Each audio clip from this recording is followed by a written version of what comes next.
Festa parte hartzaileak, parekideak, jasangarriak eta euskaltzaleak bultzatzen dituzte jai herrikoien aldeko mugimendu indartsuenek. Izan ere, gizarte zibilaren antolakuntza da bizitza kolektiboaren eraikuntzarako eta eraldaketa sozialerako bidea, eta jaiak aproposak dira horretarako, malgutasun, autoantolakuntza eta transgresiorako ematen duten aukeragatik. Ordena sozialaren isla dira jaiak, eta jaietan ere noski aurkitzen ditugu gizartean erreproduzitzen diren gainontzeko gatazka guzti horiek ere bai, ez?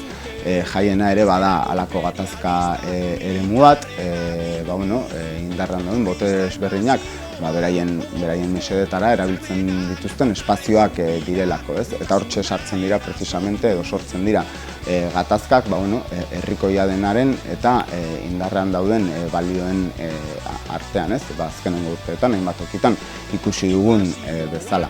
Maiz saltzen diguten mezua izan hori da, jaia besterik ez direla, hedonismo hutsa besterik ez direla, ohartu gabe, benetan, zenolako funtzio soziala bete dezaketen. Gora Iruñea jindabil balore herrikoi eta aurrerakoien aldeko jardunean. Duela 12 bat urte desagertu ziren txosnak Iruñean, eta 2006an sortu zen plataforma. Aurten ere jaigunea jartzea lortu dute. Parekidetasuna eta feminismoa indartsu ari dira lantzen, eta besteak beste eraso sexistei aurre egiteko autodefentsa tailerrak eta kontzientziazio kanpainak abiatu dituzte. Protokoloa ere prest dute, eraso matxisten aurrean nola jokatu jakiteko. Jai herrikoi punterorik bada, Euskal Herria zuzenean festivala dugu hori. 19. edizioa egin berri du 3 egunez Lekornen 12.000 lagun biltzen dituen jaialdiak. Azkenan egiten dugun hemen 19 urtez da biharko Ipar Euskal Herriko gizartea eta biharko Euskal Herriko gizartea eraikin. Beraz, eraikitze horretan hainbat praktika ematen dugu martxan, izan jasakarritasunarena, izan kalitatezko janariarena, izan piratekin harremana biharko Euskal Herria egitatzen dugun momentuan muga hori ez du baita existitzen, izan egin arteko elkartasuna, izan baita ere kulturan kulturan iztasuna edo irudimena ez izatean merkantzia bat. Beraz, hainbat eta hainbat balore garatzen ditugu eta 19 urtez ari ginen egiten da eraiki. Urte guztian zehar lanean ibiltzen gira komisio ezberdinetan, 70, 80 bat pertsona. 7 egunetan zehar 7 pertsona, eta gero badira inguruan laguntza eskaintzen dizkigutenak, izan enpresa pribatuak, izan pertsona normalak, izan elektrizistak.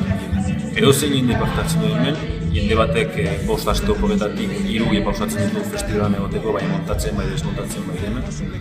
Beraz, urtero argitzeko da zenbait jende batzen den, eta hori bada bere aberastasuna festivalarena. Kostalde eta horrenek aldeko jendea publikoa batzeaz gain, batzen ditu ere bai sektore sozial ezberdinak eta ezagutarazten ditugu. Bilboko konpartsek fronte ugariri heltzen diote. Dela euskara, integrazioa, ekologia edota erasoen aurkako neurriak, beste askoren artean. Bertoko ekoizleekin harremana sendotzen ari dira, baita ekonomia soziala bultzatzen duten erakundeekin ere. Aurten lehen aldiz, Eki Bizkaiko txanpona erabiliko dute txosnetan, bertako ekonomiaren alde.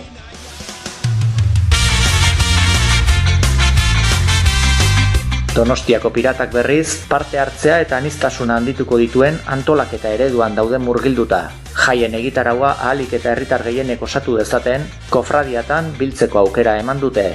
Azken finean, piraten aste nagusia auzolan erraldoi baten isla dela diote. Bakoitzak ahal duen neurrian laguntzen du, boluntarioki, eta jaietatik haragoko ekimenetan ere auzolanean aritzeko tresna izan nahi dute. Gasteizen, Gasteizko blusak eta neskak dira kaleetako saltsa eta piperra duela hamarkada batzuetatik, eta Gasteizko txosnetan, ikasle mugimendu, komunikazio alternatibo edo errepresioaren kontrako jardunean ari diren kolektiboak biltzen dira. Jaien eremua bada eremu oso emankor bat, gauzak beste modu batetara egiteko aukera eskaintzen dizutenak, bertan garatzen ditugun harremanak bestelakoak izan daitezke, orduan horrek ere balio erantsi bat ematen die, eta ni oso konbentzituta nago, jaien eremuan edo jaietan probatzen ditugun kontu guzti horiek baliagarriak izan daitezkelako gainontzeko gizarteko eremuetarako.